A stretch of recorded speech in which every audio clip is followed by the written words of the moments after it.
ಕೋರ್ಟ್ಗೆ ಹೋಗ್ಬೇಕು ನೀನು. ಗೌರ್ಮೆಂಟ್ ನಮ್ಗೆ ಆಗಿರೋದು ಅವ್ರು ನಂಬಿರೋದಕ್ಕೆ ಗೌರ್ಮೆಂಟ್ ನಿಂದ ಆಯ್ತಲ್ಲ ಆಸ್ತಿ ಎಷ್ಟು ಗೌರ್ಮೆಂಟ್ದಾಗೆ ಅದು 2019 ಹಾಂ ಹಿಂದೆ ಆಯ್ತಲ್ಲ ಇವಾಗ ಅದು ಇನ್ನೂ ಸ್ವಲ್ಪ ಇದೆ ಸರ್ ಪೆಂಡಿಂಗ್. ಅದು ಇನ್ನೂ ಆಗಿಲ್ಲ, ಸ್ವಲ್ಪ ಆಗಿದೆ, ಸ್ವಲ್ಪ ಪೆಂಡಿಂಗ್. ನಮ್ಮದು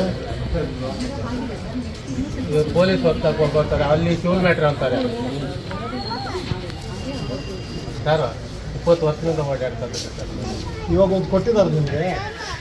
ಅದರಲ್ಲಿ ಎಷ್ಟು ಎಕರೆ 3 ಎಕರೆ ಮಂಜೂರಾಗಿರೋದು. ಇನ್ನು ಎಷ್ಟು ಎಕರೆ ಅದು 2 ಎಕರೆ ಎಡ್ಬಿಟ್ಟು ಮಾಡಿ ಅಸೋಸಿಯೇಷನ್ ಏನಾಗುತ್ತೆ ಅವ್ರು ಮಿಕ್ಕಿದ್ದು ಏನು ಮಾಡ್ತಾರೆ ಬನ್ನಿ ಪ್ಲಾಟ್ ಇನ್ಸ್ಪೆಕ್ಷನ್ ಮಾಡಿ ಸರ್. ಇದೆ ಸರ್ ಅವ್ರ ಪೇಷಂಟ್ ಇವಾಗ ಎನ್ಕ್ವೈರ್ಮೆಂಟ್ ಇರೋರು ಅವ್ರು ಎನ್ಕ್ವೈರ್ಮೆಂಟ್ ಅವ್ರು ಅಪ್ಲಿಕೇಶನ್ ಹಾಕಿದಾರ, ನಮ್ದು ಓದ್ತಿದ್ದಾರೆ, ಅವಾಗ ಹೋಗಿ ಇದು ಮಾಡಿದ್ರು. ಇವಾಗ ಯಾರು ಎನ್ಕ್ವೈರ್ ಮಾಡ್ತಾ ಇದ್ದೀನಿ ಜಮೀನಿಗೆ ಸರ್? ಸ್ವಲ್ಪ ಗ್ರಾಂಟ್ 4-5 ಸ್ವಲ್ಪ ಹೇಳು. ಗ್ರಾಂಟ್ ಆಗಿದ್ದು ಮಾತ್ರ ಮಾಡ್ತಾ ಇದಾರ, ಬೇರೆ ಗ್ರಾಂಟ್ ಆಗದ ಮಾಡ್ತಾ ಇದಾರ? ಗ್ಯಾಂಟ್ ಆಗಿದ್ದು ನನಗೆ ಆಗಿರೋದ್ರಲ್ಲಿ ನಿನ್ಗೆ ಆಗಿದ್ರೆ ನೋಡಿ ನಮ್ಮ ವಕೀಲರು ಇದ್ದಾರೆ, ಸೂಲ್ ಕೋರ್ಟ್ಗೆ ಹೋಗ್ಬೇಕು ನೀನು. ಅದು ಗ್ರಾಂಟ್ ಆಗಿದ್ದು ನಿಮ್ಗೆ ಒತ್ತುವರಿ ಸ್ವಂತ ಫೈಟ್ ಆದರೆ ನಾವು ಕೋರ್ಟ್ಗಳು ನಾವು ಬರೋದಿಲ್ಲ, ಕೋರ್ಟ್ ಇರುತ್ತೆ, ಅದಕ್ಕೆ ಬರಬೇಕು. ಗೌರ್ಮೆಂಟ್ ಜಮೀನಾರ ಮಾಡ್ತಾ ಇದ್ರೆ ಕಂಪ್ಲೇಂಟ್ ಇದೆ. ಗೌರ್ಮೆಂಟ್ ಇದು ನಂದು ಮಿಕ್ಸ್ ಮಾಡಬೇಡ. ಹೇಳಪ್ಪ 2 ಮಾತು ಸರ್. 2 ವರ್ಷ ಆಯ್ತಾ ಸರ್ ಒಂದು ಕಂಪ್ಲೇಂಟ್? ಹಾಂ ಮೇಡಮ್ ಹತ್ರ. ಹಾಂ ಆಯ್ತು. ಮಿನಿ ಸೆಕ್ರೆಟ್ರಿ ಅವರು ಏನಮ್ಮ ಅದು ಕಂಪ್ಲೇಂಟ್ 2 ವರ್ಷ ಆಯ್ತು. ಅರ್ಜಿ ಕೊಡಿ. ಅರ್ಜಿ ನಾವು ಲೆಟರ್ ಪ್ಯಾಡಲ್ಲಿ ಕೊಟ್ಟಿದ್ದೀನಿ ಸರ್. ಎಸ್ ನಾವು ಲೆಟರ್ ಪ್ಯಾಡಲ್ಲಿ ನನಗೆ ಹೇಳು, ಎಲ್ಲ ಮನುಷ್ಯ ಒಂದೇ. ನನಗೆ ಮನೇಲಿ ಇಟ್ಬಿಟ್ಟು ನಾನು ಹಂಗೆ ಹೇಳೋದು ಇಷ್ಟಪಡೋದಿಲ್ಲ ನೋಡಿ.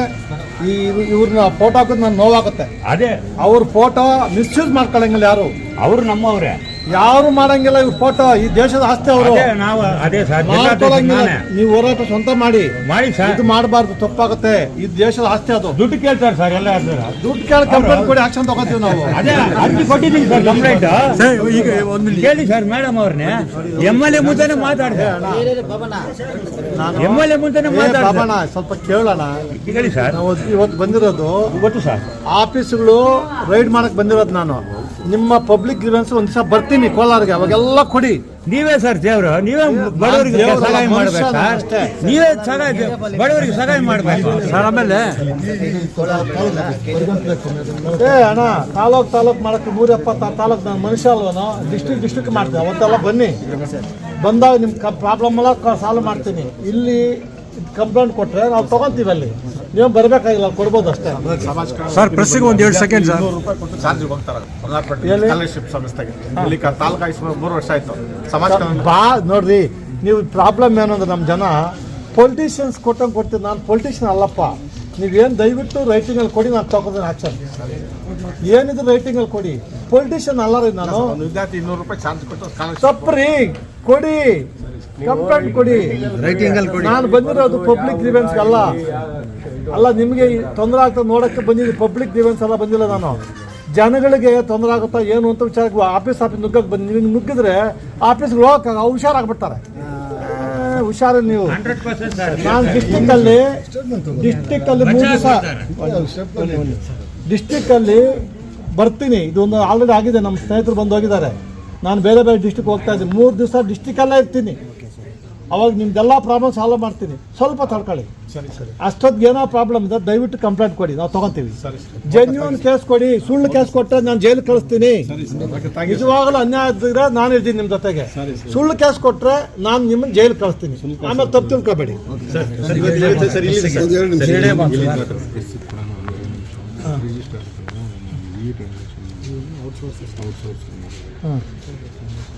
ಒಂದು ಪ್ರಿಂಟೌಟ್ ತಗೊಳ್ಳಿ. ಅವ್ನು ಇಟ್ಕೊಂಡು ರಿಯಲ್ ಎಸ್ಟೇಟ್ ಮಾಡ್ತಾನಂತಲ್ಲಿ 61,000.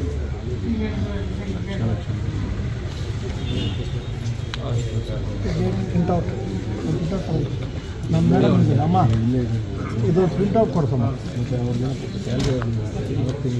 ಯಾವುದು ಕಂಪ್ಲೇಂಟ್ ಕೊಡ್ತೇವೆ ಸಂಬಂಧ ಹೇಳಿ ಸರ್.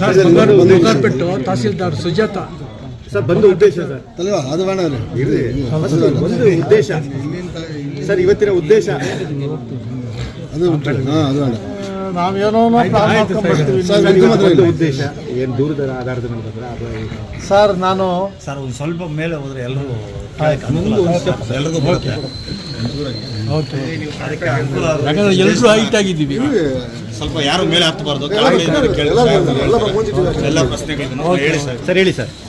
ನೋಡಿಯಪ್ಪ, ನಾನು ಬಂದಿದ್ದ ಉದ್ದೇಶ ಏನು ಅಂದರೆ, ಇವತ್ತು ವರ್ಕಿಂಗ್ ಡೇ ನಮಗೆ, ಅಲ್ಲಿ ಕೆಲಸ ಬಿಟ್ಟು ಇಲ್ಲಿ ಬಂದಿದ್ದೀನಿ. ಏನು ಸ್ವಲ್ಪ ಸ್ವಾರ್ಥ ಇದೆ ನಂದು. ಇದು ನನ್ನ ಡಿಸ್ಟ್ರಿಕ್ಟ್ ಅಲ್ಲ, ಇವಾಗ ನನಗೆ 17 ಡಿಸ್ಟ್ರಿಕ್ಟ್ ಕೊಟ್ಟಿದ್ದಾರೆ. ಎಲ್ಲ ಡಿಸ್ಟ್ರಿಕ್ಕಲ್ಲಿ ತಾಲೂಕು ಹೋಗೋಕ್ಕಾಗ್ತಾಯಿಲ್ಲ. ಡಿಸ್ಟ್ರಿಕ್ಟ್ ಮಾತ್ರ ಮುಗಿಸ ಹೋಗಿ ಕ್ಯಾಂಪ್ ಮಾಡಿ ಬರ್ತೀನಿ. ಎಲ್ಲೋ ಒಂದು ಕಡೆ ನಮ್ಮ ಡಿಸ್ಟ್ರಿಕ್ಟ್, ನಮ್ಮೂರೇ ನಾನು ಸರಿ ಮಾಡ್ತಾ ಇದ್ರೆ ಹೆಂಗೆ ಅಂತ ಹೇಳ್ಬಿಟ್ಟು ನಮ್ಮ ಡಿಸ್ಟ್ರಿಕ್ಟ್ ಎಲ್ಲ ತಾಲೂಕು ಹೋಗಿ ಶುರು ಮಾಡಿಬಿಟ್ಟಿದ್ದೀನಿ. ಇಲ್ಲಿ ಜಾಸ್ತಿ ಕಂಪ್ಲೇಂಟ್ ಬರ್ತಾಯಿತ್ತು ನನಗೆ, ಏನೋ ನಡೀತಾ ಇಲ್ಲ ಅದು ಇದು ಅಂತ. ಅದಕ್ಕೆ ಈ ಡಿಸ್ಟ್ರಿಕ್ಟ್ ಬಂದಿದ್ದೀನಿ. ಇವತ್ತು ಈ ತಾಲೂಕಿಗೆ ಬಂದಿದ್ದೀನಿ, ಕೆಜಾಪುಗೆ ಬಂದಿದ್ದೀನಿ. ಇನ್ನೊಂದು ತಾಲೂಕಿಗೆ ಹೋಗಬೇಕು, ಅದನ್ನ ಹೇಳೋದ್ರಲ್ಲಿ ಎಲ್ಲಿ ಹೋಗ್ತೀನಿ ಅಂತ. ಎಲ್ಲೆಲ್ಲಿ ಜನಗಳಿಗೆ ತೊಂದರೆ ಆಗ್ತಾಯಿದೆಯೋ ಅಲ್ಲಿ ನಾವಿದ್ದೀವಿ. ಜನ ಜೆನ್ಯೂನ್ ಕೇಸ್ ಇದ್ದರೆ ನಾವು ಸಪೋರ್ಟ್ ಮಾಡ್ತೀವಿ. ಸುಳ್ಳು ಕೇಸ್ ಹಾಕಿದ್ರೆ ನಾನು ಅವ್ರ ಮೇಲೆ 3 ವರ್ಷ ಜೈಲು ಕಳ್ಸೋಕ್ಕೆ ಅವಕಾಶ ಇದೆ. ಸುಳ್ಳು ಕೇಸ್ ಯಾರೂ ಹಾಕೋಂಗಿಲ್ಲ.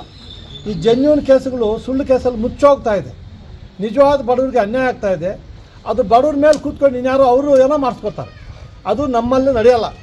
ಲೋಕಾಯುಕ್ತ ಆಫೀಸ್ ಇರೋದೇ ಜನಗಳು ಸೇವೆ ಮಾಡೋಕ್ಕೋಸ್ಕರ. ನಾವು ಎಲ್ಲಿ ಹೋಗ್ತೀವಿ, ನಮ್ಮ SP ಲೋಕಾಯುಕ್ತ ಅವ್ರಿಗೆ ಗೊತ್ತಾಗಲಿಲ್ಲ. ಕೋಲಾರ ಬಂದೆ ನಾನು ಇವತ್ತು. ಅಲ್ಲಿ ಸುಮ್ಮನೆ ತಾಲೂಕುಗಳು ಕೋಲಾರ ಡಿಸ್ಟಿಕ್ಕಿಗೆ ಅಂತ ಹಾಕಿದೆ. ಅಲ್ಲಿ ಬಂದಾಗ ಎಲ್ಲೋ ಹೋಗ್ಬೇಕು ಅಂತ ಕೂತ್ಕೊಳ್ಳೋ ಪಕ್ಕದಲ್ಲಿ ಅಂತ. ಇಲ್ಲಿ ಬಂದಾಗ ಹೇಳಿದೆ, ಇಲ್ಲಿ ಹೋಗೋಣ ತಾಲೂಕು ಆಫೀಸ್ಗೆ ಅಂತ. ಇಲ್ಲಿ ಬರೋವ್ರಿಗೂ ನಿಮಗೆ ಗೊತ್ತಿಲ್ಲ ಅನಿಸುತ್ತೆ, ಯಾರಿಗೂ ಗೊತ್ತಿಲ್ಲ ಅನಿಸುತ್ತೆ. ಇಲ್ಲಿ ಬಂದಾಗ ಈ ಆಫೀಸ್ಗಳಲ್ಲಿ, ಎಕ್ಸೈಸ್ ಆಫೀಸಲ್ಲಿ ಪುಣ್ಯಾತ್ಮ 12ವರೆಗೆ ಬಂದು ಯಾರೂ ಪತ್ತೆ ಇಲ್ಲ. ಫುಲ್ ಬಾಗಿಲುಗಳು ಬಂದು. ನಮ್ಮ ತಾಲೂಕು ಆಫೀಸಲ್ಲಿ 68 ಪೆಂಡಿಂಗಿದೆ ಅಂತ ಅಮ್ಮ ಹೇಳಿದ್ದಾಳೆ.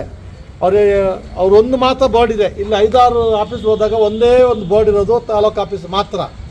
ತಾಲೂಕು ಆಫೀಸಲ್ಲಿ ಏನೋ ತೊಂದರೆ ಇದ್ದರೆ ದಯವಿಟ್ಟು ಎಲ್ಲರೂ ಜನ ಇದ್ದೀರಿ, ಅಮ್ಮ ಇಲ್ಲೇ ಇದ್ದಾಳೆ, ಯಾರ ಇದ್ದರೆ ಒಬ್ಬೊಬ್ಬರೇ ಹೇಳಿ, ಅದು ಸಾಲ್ವ್ ಮಾಡ್ತೀನಿ ನಾನು. ಎಕ್ಸೈಸ್ ಆಫೀಸು ಮುಚ್ಚೋಗಿದೆ, ಲೇಬರ್ ಆಫೀಸು ಫುಲ್ ಬಂದು, ಅಲ್ಲಿಲ್ಲ, ಯಾರೂ ಇಲ್ಲ. ಆ ಅಮ್ಮನಿಗೆ ಯಾರೋ ಫೋನ್ ಮಾಡಿದ್ರೆ ಬರ್ತೀವಿ ಸರ್ ವೆಯ್ಟ್ ಮಾಡಿ ಅಂತ. ನಾನು ಕಾಯ್ಬೇಕು ಅವ್ರಿಗೆ. 2-3 ದಿವಸ ಆಗುತ್ತೆ ರಜಾ ಹಾಕಿದ್ದಾರೆ ಅಂತ. ಅವ್ರು ರಜಾನು ಅಟೆಂಡೆನ್ಸ್ ಇಲ್ಲ, ಬೀಗ ಹಾಕೊಂಡು ಹೋಗ್ಬಿಟ್ಟಿದ್ದಾರೆ. ಒಂಥರ ವಿಚಿತ್ರ ಇಲ್ಲಿ. ಅಂದರೆ ಪಬ್ಲಿಕ್ ಆಫೀಸು ಹೆಸರಿಗೆ ಸಂಬಳ ಬರುತ್ತೆ, ಟ್ಯಾಕ್ಸ್ ಪೇಯರ್ಸ್ ಬನ್ನಿ, ನಿಮ್ಮದು ನಮ್ಮ ದುಡ್ಡೆಲ್ಲ ಅವ್ರು ಕೊಡ್ತೀವಿ. ಅವ್ರು ನೆಟ್ಟು ಕೆಲಸ ಮಾಡಲ್ಲ. ಎಲ್ಲ ಒಂದು ಕಡೆ ನಮ್ಮ ಜನನೂ ಕೇಳೋದಿಲ್ಲ. ಬೀಗ ಹಾಕಿದ್ದಾರೆ ಅಂದ ತಕ್ಷಣ ಮತ್ತೆ ಕೂತ್ಕೋಬೇಕು ಅಂದಲ್ಲ. ನಮ್ಮ ಪ್ರೆಸ್ ಅವರು ಬರಬೇಕು, ಯಾಕೆ ಬೀಗ ಹಾಕಿದ್ದಾರೆ ಅಂತ ಕೇಳಬೇಕು. ಬೀಗ ಇಲ್ಲಿ ಎಕ್ಸೈಸ್ ಆಫೀಸ್ ಬೀಗ ಹಾಕಿದ್ರೆ 12 ಗಂಟೆಗೆ ಅಂತ ಹಾಕ್ಬೇಕು ಜೋರಾಗಿ. ಹಾಕಲ್ಲ ನೀವು. ನೀವು ಒಬ್ಬರು ಹಾಕ್ತೀನಿ, ಎಲ್ರಿಗೂ ಹೇಳಲ್ಲ ಸರ್. ನಾನು ನನ್ನೂ ಸೇರಿಸ್ಕೊಂಡು ಹೇಳ್ತೀನಿ, ನೀವೆಲ್ಲರೂ ನಾವು ಕೆಟ್ಟವ್ರು ಅಂತ ಹೇಳ್ತಾ ಇಲ್ಲ ಸರ್. ಎಲ್ಲ ಒಂದು ಕಡೆ ನಮ್ಮದು ನಾವು ಸ್ವಲ್ಪ ಮುಚ್ಕೊತೀವಿ. ಅದು ಮುಚ್ಚೋದು ಬಿಡಬೇಕು. ನಾನು ಓಪನ್ ಆಗಬೇಕು, ನೀವು ಓಪನ್ ಆಗಬೇಕು. ಹಂಗಾದರೆ ನಾವೇನಾದರೂ ನಾವೇನಾದ್ರು ಸೇರಿಕೊಂಡು ಸಮಾಜಕ್ಕೆ ಏನೋ ಮಾಡೋಕ್ಕೆ ಪ್ರಯತ್ನ ಮಾಡ್ಬೋದು. ಎಲ್ಲ ಆಫೀಸ್ಗಳು ನೋವಾಗುತ್ತೆ ನನಗೆ. ಇವಾಗ ಅಲ್ಲಿ ಅಂಗನವಾಡಿ ವರ್ಕರ್ಸ್ ಇದ್ದರು, ಮಕ್ಕಳು ನೀವೆಲ್ಲ ಬಂದಿದ್ರಿ. ಅವ್ರಿಗೆಲ್ಲ ಹೇಳಿ ಬಂದೆ, ಮಕ್ಕಳಲ್ಲಿ ಮೊಟ್ಟೆ, ಸಣ್ಣ ಮೊಟ್ಟೆ ಅದನ್ನು ಕತ್ಕೊಂಡ್ಬಿಡ್ತಾರೆ. ಅಲ್ಲೂ ಭ್ರಷ್ಟಾಚಾರ, ಮೊಟ್ಟೆಯಲ್ಲೂ ಭ್ರಷ್ಟಾಚಾರ, ಊಟದಲ್ಲೂ ಭ್ರಷ್ಟಾಚಾರ. ಇದು ಆಗಬಾರ್ದು. ನಾನು ಇವಾಗ ಎಲ್ಲ ಕಡೆ ಹಾಸ್ಟ್ಲು ಹೋಗ್ತಾ ಇದ್ದೀನಿ. ಅಂಗನವಾಡಿ ಹಾಸ್ಟ್ಲು, ಈ ಸೆಂಟ್ರಸ್ಸು, ನಮ್ಮ ಬ್ಯಾಕ್ವರ್ಡ್ ಕಮ್ಯುನಿಟಿ ಹಾಸ್ಟ್ಲು, ಬಾಬಾ ಅಂಬೇಡ್ಕರ್ ಹಾಸ್ಟ್ಲು ಎಲ್ಲ ಹೋಗ್ತಾ ಇದ್ದೀನಿ. ಸರಿಯಾಗಿ ಫುಡ್ ಸಪ್ಲೈ ಆಗ್ತಾ ಇದೆಯಾ ಇಲ್ಲ ಅಂದರೆ ಈ ಮಧ್ಯದಲ್ಲಿ ತಂದುಬಿಡ್ತಾರೆ ವಾರ್ಡನ್ಗಳು. ಗಲೀಜು ಅದು ಇದು. ನಾನು ಕಲಬುರಗಿಗೆ ಹೋದಾಗ, ಅಲ್ಲಿ ಬಾಬಾ ಅಂಬೇಡ್ಕರ್ ಹಾಸ್ಟ್ಲ್ ಹೋದಾಗ ಅಲ್ಲಿ ಒಂದು ಪ್ರತಿಮೆ ಇಟ್ಟಿದ್ರು. ನನಗೆ ಭಾಳ ಖುಷಿ ಆಯಿತು. ಆಮೇಲೆ ಇದೆಲ್ಲ ಏನು ಮಾಡಿ ಸರ್, ಇಲ್ಲಿ ಯಾರು ಚಪ್ಪಲಿ ಹಾಕೊಂಬರಲ್ಲ ಅಂತ. ವೆರಿ ಗುಡ್, ಒಳ್ಳೇದಾಯ್ತಪ್ಪ ಅಂದೆ. ಆಮೇಲೆ ಮೇಲೆ ಹೋದರೆ ಬಾಟ್ ಸಿಕ್ಬಿಟ್ಟು ಭಾರಿ ನೋವಾಯ್ತು ನನಗೆ. ಮಕ್ಕಳು ಬಂದಿರೋ ಓದೋ ಕೆಲಸ ಮಾತ್ರ ಮಾಡಬೇಕು. ವಾರ್ಡನ್ನು ಅದು ನೆಟ್ಟು ಮಾಡ್ಕೋಬೇಕು. ಯಾರ್ಯಾರೋ ಬಂದು ಹಾಸ್ಟ್ಲಲ್ಲಿ ಇರೋಂಗಿಲ್ಲ. ಬಡವ್ರ ಮಕ್ಕಳಿಗೆ ಹಾಸ್ಟ್ಲ್ ಕೊಟ್ಟಿರೋದು ನಾವು. ಯಾವನೋ ಬಂದು ಹಾಸ್ಟ್ಲಲ್ಲಿ ಮಜಾ ಮಾಡೋದು. ಅವತ್ತು ಅರೆಸ್ಟ್ ಮಾಡಿಸಿ ಹೊರಡಾಕಿದ್ದೆ ಅವ್ನು ನಾನು. ಈ ಥರ ಅನ್ಯಾಯ ಆಗ್ತಾ ಇದ್ದಾಗ ನಮ್ಮ ಪ್ರೆಸ್ ಅವರು ಜನ ಸ್ವಲ್ಪ ಅನ್ಯಾಯಕ್ಕೆ ನೀವು ಎಚ್ಚೆತ್ಕೋಬೇಕು. ಎಚ್ಚೆತ್ಕೊಂಡ್ರೆ ನಾವು ಬಡವ್ರಿಗೆ ಏನೋ ಮಾಡೋಕ್ಕೆ ಸಹಾಯ ಆಗುತ್ತೆ. ನೀವು ಸಪೋರ್ಟ್ ಮಾಡಿದ್ರೆ ನಾನು ಮಾಡ್ತೀನಿ. ಸರಿ, ಎರಡು ಆಫೀಸ್ ಮುಚ್ಚಿದೆ, ಏನು ಆಕ್ಷನ್ ತಗೊಳ್ತೀರಿ ಸರ್? ಪ್ರಮುಖವಾಗಿ ಕೇಸ್ ರಿಜಿಸ್ಟರ್ ಮಾಡ್ತೀನಿ ಸರ್. ಕೇಸ್ ರಿಜಿಸ್ಟರ್ ಮಾಡ್ತೀನಿ. ಎಕ್ಸ್ಪ್ರೆಷನ್ ಕೇಳ್ತೀನಿ ಸರ್. 12 ಗಂಟೆ ಮುಚ್ಚೋಗಿದ್ದೆ ನಾನು, ಏನು ಸಮಾಚಾರ, ಎಲ್ಲೋಗಿದ್ದೆ ಅಂತ. ವ್ಯಾಪಾರಕ್ಕೆ ಹೋಗಿದ್ಯಾ ಇಲ್ಲ ನೀನು ರಜಾ ಹಾಕಿದ್ಯಾ? ಒಬ್ಬರಾದ್ರೆ ಪರವಾಗಿಲ್ಲ, ಎಂಟೈರ್ ಆಫೀಸ್ ಬಂದ್ 12ವರೆಗೆ. ಸರ್, ಈಗ ಹೇಳಿ ಸರ್. ಪ್ರಮುಖವಾಗಿ KGF ತಾಲೂಕಿನಲ್ಲಿ ರಾಜ್ಯಾದ್ಯಂತ ಎಲ್ಲೂ ಆಗಿಲ್ಲ 523 ಎಕರೆ ಅದು ಕೇಸ್ ನಡೀತಾ ಇದೆ. ಅಕ್ರಮ ಭೂ ಮಂಜೂರಾತಿನ ನಿಮ್ಮ ಇಲಾಖೆನವರ ಕೇಸ್ ನಡೀತಾ ಇದೆ. ಕೇಸ್ ಬಗ್ಗೆ ನೀವು ಕೇಳಂಗಿಲ್ಲ.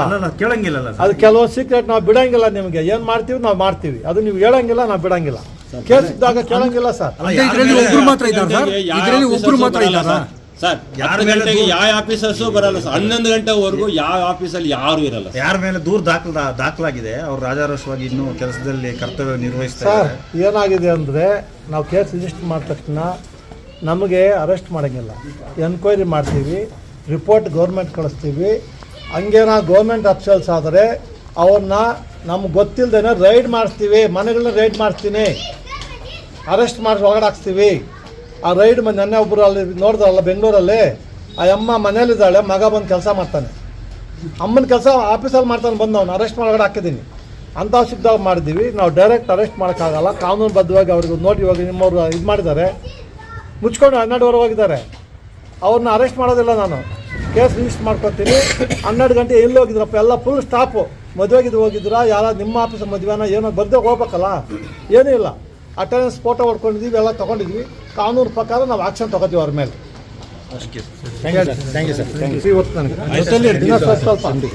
ನಿಮಗೆ ಮಾಹಿತಿ ಇರುತ್ತೆ, ನಮ್ಮ ರೈತರು ಬಂದಿದ್ದಾರೆ, ನಮ್ಮ ಜನ ಬಂದಿದ್ದಾರೆ, ಏನೋ ಮಾಹಿತಿ ಸ್ವಲ್ಪ ನನಗೆ ಸಪ್ರೇಟಾಗಿ ಬರ್ತೀನಿ, ಸ್ವಲ್ಪ ಮಾಹಿತಿ ಕೊಡಿ ಸರ್, ಕೂತು ಮಾತಾಡೋಣ. ಮೇಡಮ್ ಅವ್ರಿಗೆ ಅರ್ಜಿ ಕೊಟ್ಟು 7 ತಿಂಗಳಾಯಿತು. ಅಕ್ರಮ ಖಾತೆ ಮಾಡ್ಕೊಂಡಿದ್ದಾರೆ. ನಮ್ಮ ಹೆಸರು ಖಾತೆ ಮಾಡಿದ್ದೆ 7 ತಿಂಗಳಾಗಿದೆ ಸರ್. ಅರ್ಜಿ ಕೊಟ್ಟು ಇದುವರೆಗೂ ನಮ್ಮ ಹೆಸರಿಗೆ ಖಾತೆ ಮಾಡಿ. ಯಾಕಮ್ಮ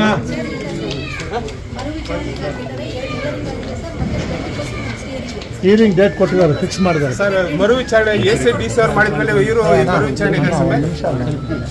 ನೀನು ACDC ಆರ್ಡ್ರು ನೀನು ರೀಎನ್ಕ್ವೈರಿ ಮಾಡಬೇಡ, ಹಂಗೆ ಆರ್ಡ್ರ್ ಮಾಡೋದು ಕೊಡು. AC ಆರ್ಡ್ರ್ ಕೊಡಿಲ್ಲ, AC ಆರ್ಡ್ರ್ ಕೊಡೋಣ. ನೀವು ಫೋನಲ್ಲಿ ಕೊಟ್ಟರೆ ನಾನೇನು ಮಾಡಲಿ, ಫೋನ್ ನೋಡ್ಕೊಂಡು ಅದು ರಿಮ್ಯಾಂಡ್ ಮಾಡಿರ್ತಾರೆ, ರೀಕನ್ಸಿಡರ್ ಮಾಡಿ ಅಂತ. ಅವ್ರು ರೀಕನ್ಸಿಡರ್ ಮಾಡಿದ್ರೆ ಅವ್ರು ಮತ್ತೆ ಎನ್ಕ್ವೈರಿ ಮಾಡಬೇಕು. ನಿಮ್ಗೆ ಗೊತ್ತಿಲ್ಲ, ಸುಮ್ಮನೆ ಏನೋ ಒಂದು ಹೇಳ್ಬಿಡ್ತೀರಪ್ಪ.